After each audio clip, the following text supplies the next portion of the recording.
All right, let's do some similarity proofs. So if you've done the last lesson, you'll know that there are only three methods to prove triangles similar to each other. Those three methods are right here. This is AA, this is SAS, and this is SSS. Okay? Just like triangle proofs where there were five methods, okay? All the letters abbreviate for something, and you know what? It should be pretty easy. Now look, the easiest way to prove triangles similar are AA, right? Find two sets of angles, okay? Now look at the given. It says angle A is equal to angle D. Already got one set done. If I come over here and I look at the diagram, look, I already marked these two angles off. What kind of angles are those? Those are vertical angles, right? I got my second set. There you go. I've got angle, angle, angle, angle. I'm done. All I got to do is list all that information in the proof.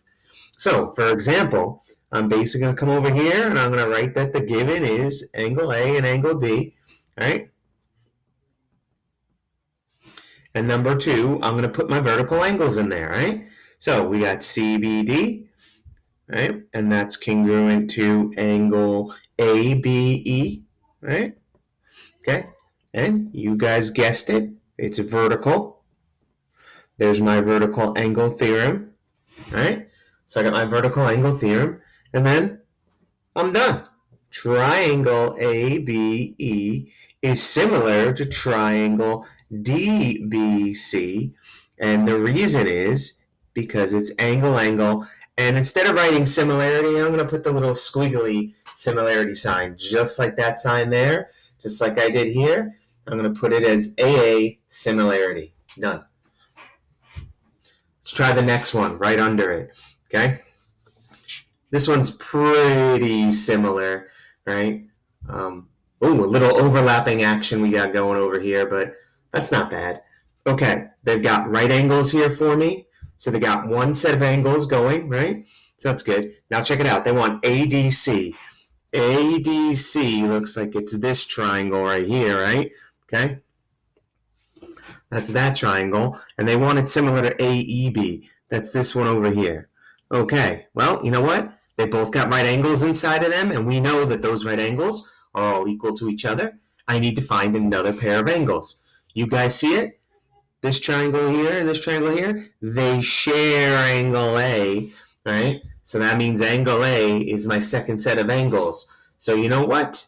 That's it. AA. I got that angle, I got this angle. Let's put it down into the proof.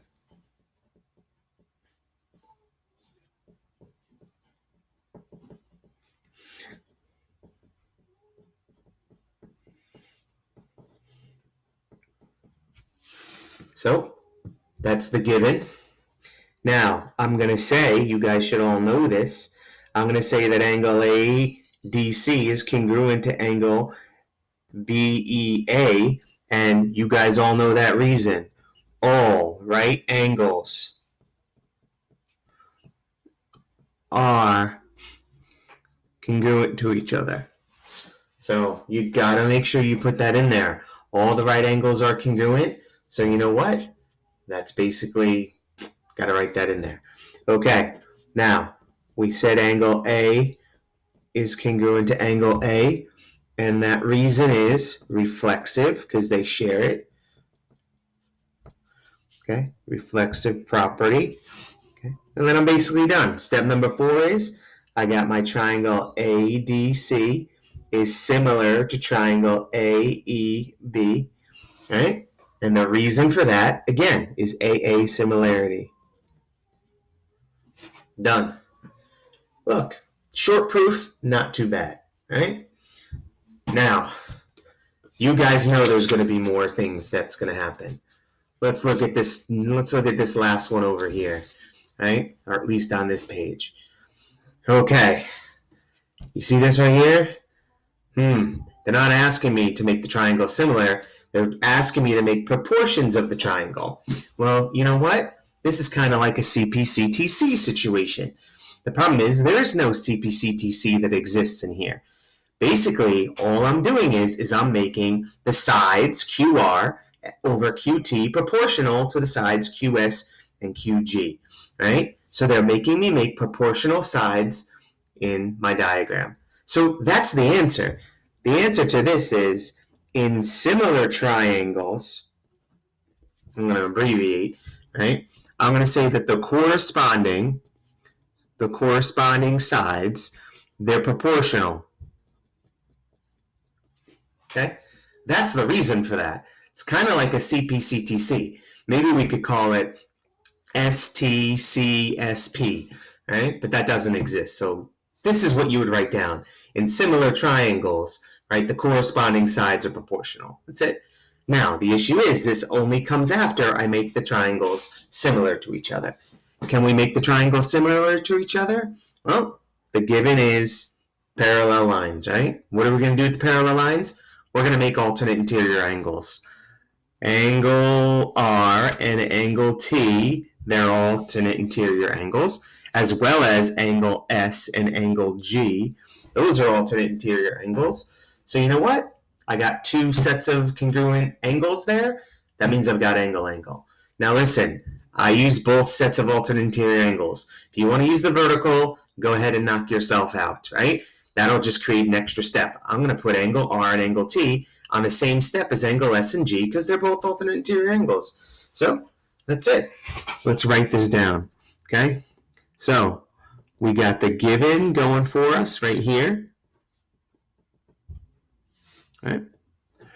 We've got angle S is congruent to angle G, and we got angle R congruent to angle T, and that's, step number 2. Those are my alternate interior angles. Okay? And then I've got to say that the triangles are similar. So let's do triangle. Let's do RSQ, right? Is similar to triangle. I did R, so I got to match that up with T, and S goes with G. So TGQ, and that's angle similarity. Once the triangles are similar, then you can say, hey, I'm going to make these sides QR over QT, and that's going to be proportional, right? It's going to be equal to QS over QG. And I'm just going to write down, hey, in similar triangles, the corresponding sides, right, they are proportional. That's it. So I got that proof down. So, right, it's kind of like a CPCTC situation, but not really. Okay, I think I put 3 more proofs on here. All right? Okay, they're a little bit different. Okay, but you know what? We'll knock these 2 guys out. Okay, let's do this one. Okay, they say G and HIJ, they're congruent to each other. That's great. Okay, you guys see what this is? You guys see what that is? That's HI times HF, and that equals HG times HJ, right? The only way I can get that is from cross multiplication, right? That's the answer. Now, think back to the last proof. The only way I can get cross multiplication is I need proportional sides. So I need to make the proportions. And before I can make the proportions, I need similar triangles. That's my whole goal. So you see what I'm going to do? I'm going to make these 2 triangles similar. Then I'm going to say the sides are proportional. And then I say that, hey, I can cross multiply and I can get that. Right? That's really it. Okay, let's look at these weird triangles. We have overlapping things, right? Watch this. Big triangle is FGH, right? Okay? It's got angle G in it. I want it to be similar to this little triangle in this corner right here, right? Okay, JIH. Okay, they both have 2 angles here. You know what they do? They share angle H. There's my reflexive property. So angle H is reflexive, right? And so I've got to write that down. And then, you know what? I got to write the triangles are similar. And then I've got to write that the sides are proportional. Okay, let's knock this one out.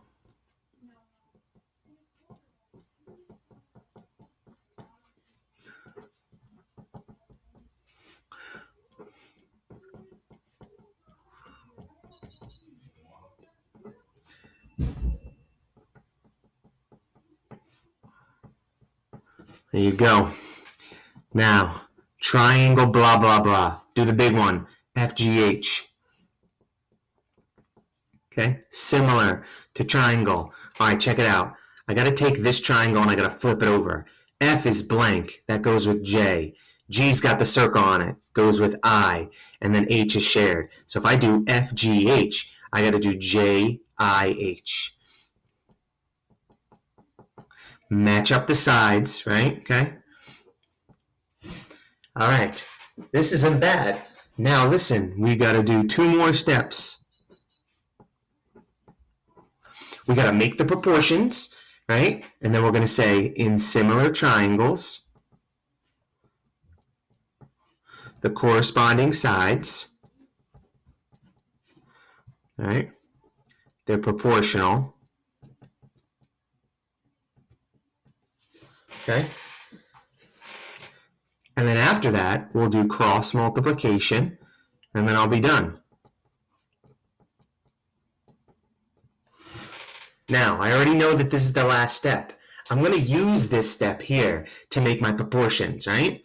Think about it. If it has to go HI times HF, when I make my proportions, if I put HI up top here, guys, if it's cross multiplying, HF has got to be down over here. Got it? And then look, I'm going to take HG, I'm going to put it down over here, right? And across them, it's got to be HJ. Now, there's many ways to set up the proportions.